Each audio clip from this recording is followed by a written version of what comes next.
Hi and welcome to this week's video. Sorry it's going to be a bit late, this one, but I do make a small step forward, but it's a bit of a milestone for the aeroplane, so join me and I'll show you what it is. Let's see if we can get the bungee side sorted out on these little fellows. Right, I want to put 4 wraps on each side. There. There's 1. There's 2. There's 3. There's 4. Okay, same on this side now then. 1, 2, 3 and 4.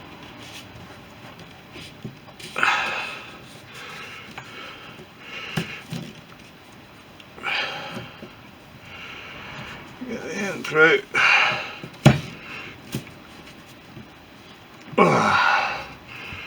Get the square knot done.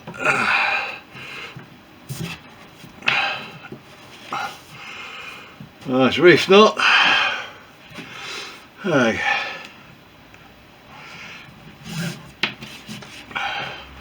Tuck the ends in like that, and we're ready to trim. Whew. Bit of hard work. Right, I'll leave not superly tight, but that's tight enough. I can't get that to shift out the end there, so it should be just about perfect. Right, what I'll do is I'll put this one to one side and I'll get the other one and I'll make sure that I have the same amount of loose end on both. Let's see how well I do. Okay then, so I think that's a reasonably close setup.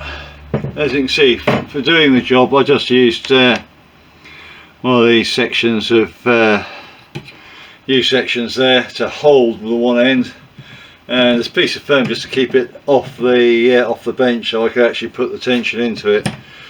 Yeah, so I think that's sufficient. The manual doesn't tell you how many wraps to use, so I'm just going on halving the amount of the supplied bungee used on each, and then stretching it, as it says in the manual. You don't have to put too much tension on it, so I'll put some on. I think that's going to be quite reasonable. It sort of multiplies as it goes. So the next thing I'm going to do is I'm going to see if I can get a local person to make up the gaiter to go over the top of this. But I'm just going to trim off these ends here about that long, so it's got about 1 inch showing, and make a note of the length of bungee used on each of the bungees. Okay, well that comes into focus, but whether you can see it, what I've done is I've just blow lamped the end of this to stop it from fraying, and then these ends just tuck in really nice and neatly into the centre there. There we go. Yep, ready for a gaiter to be put on them. Magic.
Well, there's the registration on. I would say that the lettering is bigger than I really would have liked it to be. But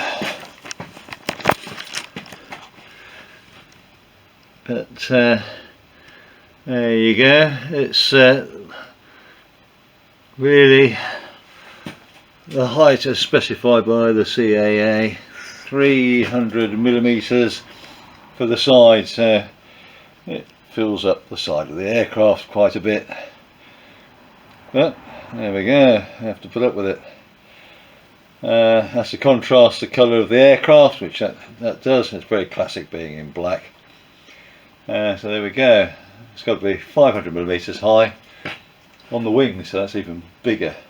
You saw how I did it. I set up a line. There's a slight curve, so this is the datum line that's straight. So the top of the letters are 80 millimeters from there to the centre of that stringer, which put a slight variation of about 3 mm, and so I had to take the second line of tape out, which is a bit of a shame, but you don't actually see it's all that's sort of changing position. There we go. I think that's a reasonable job done. I'll just crack on and do the other side now. Well, that's it for this video. A bit of fighting with Bungee and the milestone of getting the registration on. Yay! Not sure what we'll have in the next video. Hopefully the gator's going onto the aircraft, but that might be after a flying video. I'm hoping to go down to North Weald for a fly-in down there in the Cub, if the weather permits, and that might be fun. So join me in the next video. Keep fit and well, and I'll catch you in the next one. Bye now. Thank you for watching. If you enjoyed the video, please hit the thumbs up. You can subscribe or even hit the little bell notification for future videos. Any comments would be appreciated, and I'll try to get back to you as soon as I can. Remember, go fly and feel the sky.